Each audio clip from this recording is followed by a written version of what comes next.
Kita pernah menjalani hari-hari yang begitu hangat, tinggal di bawah atap yang sama, berbagi tawa dalam keheningan malam, dan menyusun impian di sela-sela kelelahan hidup. Aku masih ingat bagaimana kita menyeduh kopi bersama, duduk di lantai ruang tamu yang sempit sambil membahas hal-hal sederhana yang terasa begitu penting. Waktu itu, rasanya dunia hanya milik kita berdua. Tak ada yang tahu bahwa dua hati yang pernah begitu dekat bisa perlahan menjadi asing hanya karena satu kesalahan kecil yang tak pernah selesai dibicarakan. Kita pernah memeluk satu sama lain setelah bertengkar hebat, saling berjanji bahwa tak akan pernah menyerah walau dunia menekan. Tapi ternyata kita kalah, bukan oleh dunia, melainkan oleh ego kita sendiri. Kita tidak bubar karena luka besar atau pengkhianatan yang menyakitkan, tapi karena kita terlalu keras kepala untuk memahami. Masalah sepele berubah menjadi jurang, dan jurang itu tak bisa lagi kita jembatani. Akhirnya kita memilih jalan masing-masing. Tanpa perpisahan yang layak, tanpa pelukan terakhir, tanpa kalimat pamungkas yang bisa menjadi penutup cerita. Sejak saat itu, aku tak tahu lagi kabarmu. Entah kamu sedang bahagia, atau justru juga sedang duduk sendiri seperti aku, sambil mengenang kembali semua yang pernah kita miliki. Dunia kita sudah berbeda sekarang, tapi ingatan itu tetap tinggal, diam-diam, tanpa izin.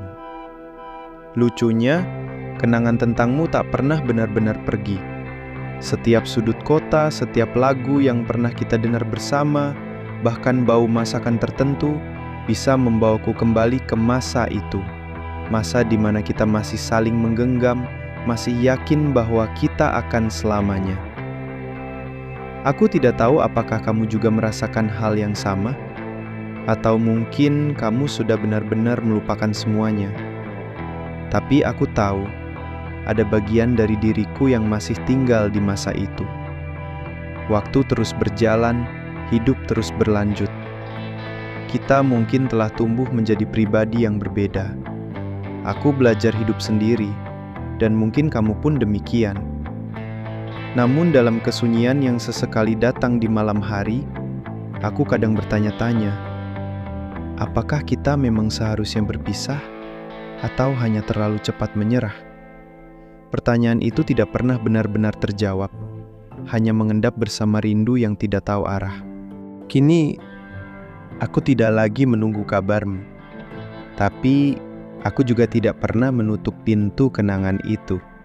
Kita adalah cerita yang tidak selesai, bab yang tiba-tiba ditinggalkan di tengah halaman.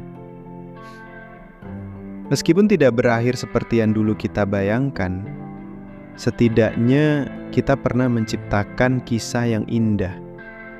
Kisah yang akan selalu tinggal di sudut hati, meski tidak lagi bisa diperbaiki, meski hanya bisa dikenang dari kejauhan. Sekian dulu ya teman-teman. Jika kamu pernah ngalamin hal seperti di video ini, ceritakan di kolom komentar. Dan jika kamu suka video ini, jangan lupa dukung channel Jojo Sedana dengan cara like dan subscribe ya. Karena dukungan kalian sangat berharga untuk perkembangan channel ini. Terima kasih.